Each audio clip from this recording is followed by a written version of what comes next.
Hello, welcome to episode 4 of Making Terraria in Python. Today we are going to be covering creating the player. This is going to involve creating the player class, loading the image for the player, and moving the player around using keyboard inputs. So that being said, let's get into it.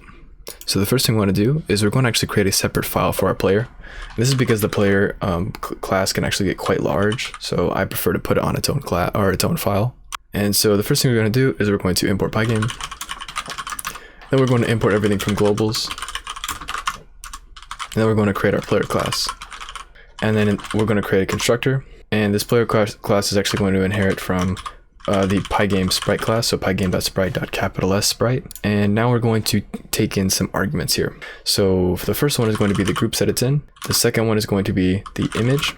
The third one is going to be the position. And the fourth one is going to be the parameters. And now what we can do is we can make a super call to our sprite class like we did before, so super.init, and then send it our groups.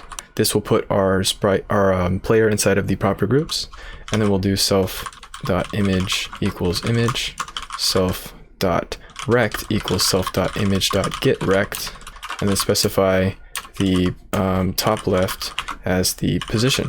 And one little note/tip, if you explicitly define the values of these arguments as what they are, so pygame.surface and type tuple, it'll make the highlighting in VS Code a lot better. As you can see, this turned yellow. It didn't actually know that this was a rect, or not a rect. It didn't know that this image was a surface until I specified it. And the way you do that is by doing a colon after the argument and then adding the type that it is. And so I did that for that one and this one. And this parameters is going to be of type dictionary. Just a little tip, just for the future. So now that we have this, we have our basic player loaded. So what we can do is we can go back to our scene here and we can import our player class. So I'm going to go up here and I'm going to do from player import player. And I'm just going to create a random player here. So we're going to do self.player equals player.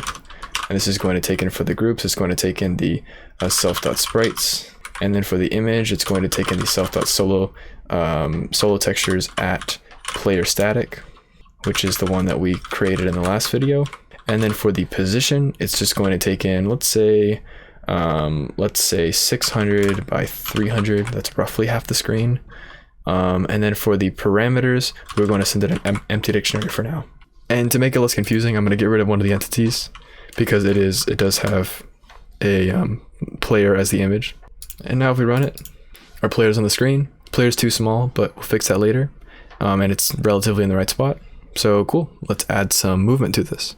All right, so in the player class, you'll remember that in the sprite group video, we talked about how the update methods work with sprite groups. This player is going to be in a sprite group where the update method is called a lot. So let's actually override this default update method that is inside the sprite class with our own. So we're going to do def update, send itself, and we're going to pass it for now. And let's add a couple different methods. So the first one is going to be our input one. So we're going to do def input send itself, and this is going to contain our input. And so this input we're going to gather by using the pygame.key.getPressed. So we're going to do keys equals pygame.key.getPressed. And now what we can do is we can do simple if statements to check if keys were pressed. So if keys at pygame.k_d, then self.rect.x plus equals 1. And then we can do if keys at pygame.k_a, self.rect.x minus equals 1. And now what we can do is in this update method, we can call the self.input method. And you'll notice that since it's in the sprites class right here, and the sprites class is updated inside of our update method of our scene, we can go to main, run it, and we can move our player around very easily. But there's a bit of a problem with this approach.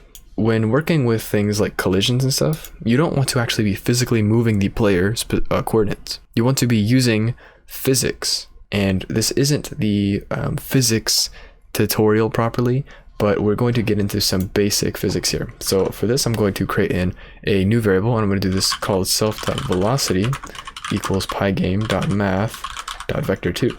And this is going to replace this self.rect here. So what we're going to do instead is we're going to do self.velocity.x equals 1 and self.velocity.x equals -1. And notice that I'm doing equals and not plus equals. And so now what we have to do is simply apply this velocity to the position of the player. So for this, we're going to do def move, send it self, and all we're going to do is we're going to do self dot rect dot x plus equals self dot velocity dot x, and self dot rect dot y plus equals self dot velocity dot y. Okay, and now if we run it, we'll see right, we have to actually call that method here. So in the update, make sure to actually make a call to self.move. Now we can move it, but there's one issue. If we press the button, it now moves in that direction forever. And this is because when we press it, we are now setting the velocity to a constant in that direction.